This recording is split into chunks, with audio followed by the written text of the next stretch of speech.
哈喽啊，各位骚棒！今天咱们来品鉴一部能把我 CPU 直接干烧的逆天神作。开局就是一个酷似发福版光头强的男人，人称大头哥，正在和他的兄弟阿明执行任务。有一说一，这俩人的气氛烘托的跟大学室友开黑打 Apex 一样。大头哥还信誓旦旦地说，干完这最后一单就金盆洗手。好家伙，这个发力得，我隔着屏幕都听见了阎王爷记笔记的声音。果不其然，这位大头哥又名巴图。前脚刚跟兄弟吹完牛，后脚就回家当起了24孝好老公、好爸爸。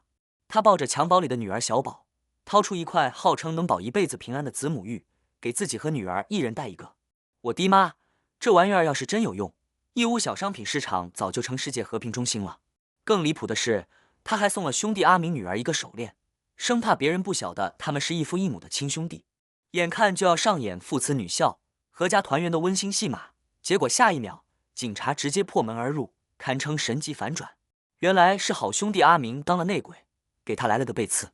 巴图瞬间阴谋，抱着煤气罐就要开大，跟全世界同归于尽。但为了家人，他还是选择了投降。然而，就在他被带走的一瞬间，现场突然的一下发生了逆天大爆炸，他的老婆孩子当场就成了经验宝宝。我特么也惊呆了，这爆炸来的比外卖都准时，仿佛是掐着秒表在等男主被考上。狱中的巴图发誓，一定要让阿明血债血偿。一晃18年，巴图终于刑满释放。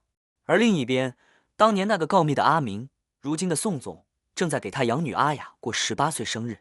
他深情款款地告诉阿雅：“我不是你亲爹，你亲爹是那个刚出狱的巴图。诺，这是他留给你的玉佩，快去接他来参加你的成人礼吧。”我直接一个地铁老爷爷看手机，这傻子操作。正常人不是应该说离那个人远点吗？你这倒好，直接把女儿往火坑里推，生怕仇家找不到 KPI 是吧？这爹，他真的，我哭死！更绝子的是，女主阿雅居然还真去了。路上，她不偏不倚，正好撞上了她那刚出狱的亲爹巴图。巴图一眼就认出这是仇人宋明的女儿，二话不说，上去就是一通死亡威胁。可我们这位女主的脑回路堪比九曲黄河18弯，她不仅没被吓到，反而觉得眼前这个下头男是他爹的朋友，还热情地邀请人家去参加自己的生日派对。看到这，我彻底绷不住了，这姑娘的心是真大啊！搁我这儿，我高低得问一句：大哥，你哪个精神病院出来的？于是，一场外网文都不敢这么写的认贼作父、喜提绑架的离谱戏码就此上演。阿雅被巴图和他的智障小弟们绑到了一个废弃仓库，小弟们看着女主，露出了懂得都懂的笑容。场面一度十分吓人，阿雅拼命解释，可巴图的智商显然在18年的牢狱生涯里被磨损的差不多了。当女主拿出玉佩，大喊出她名字的时候，所有人都以为这是父女相认的高光时刻。然而，巴图接下来的操作直接震撼我一整年。他的逻辑是，宋明当年背叛我，他怎么可能好心帮我养女儿？所以，这个女人一定是他派来演我的。这块玉佩也是偷的。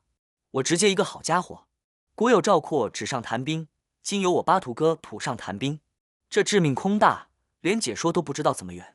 你觉得我信吗？他不仅不信，还想出了一个更逆天的报复计划，让手下凌辱自己的亲生女儿，拍下视频发给仇家宋明，给他一个大惊喜。我的妈，这操作强烈建议纳入年度迷惑行为大赏，堪称当代大义灭亲的活教材。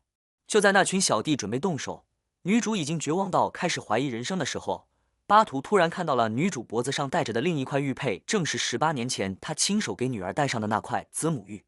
这一刻，他脑子里那根生锈的弦终于嘟的一下接上了。他终于意识到，眼前这个被他百般折磨、差点被小弟糟蹋的女孩，真的是他心心念念了18年的亲生女儿。故事的最后，幡然醒悟的巴图带着女儿的玉佩冲到酒店，和正在焦急等待的宋明对峙。而就在此时，一个本该在18年前就领了盒饭的女人巴图的老婆，居然也闪亮登场。我的头快要裂开了。编剧是把所有烂俗梗搅和在一起，做了一锅东北乱炖吧？这槽点多的，简直比我的头发还多。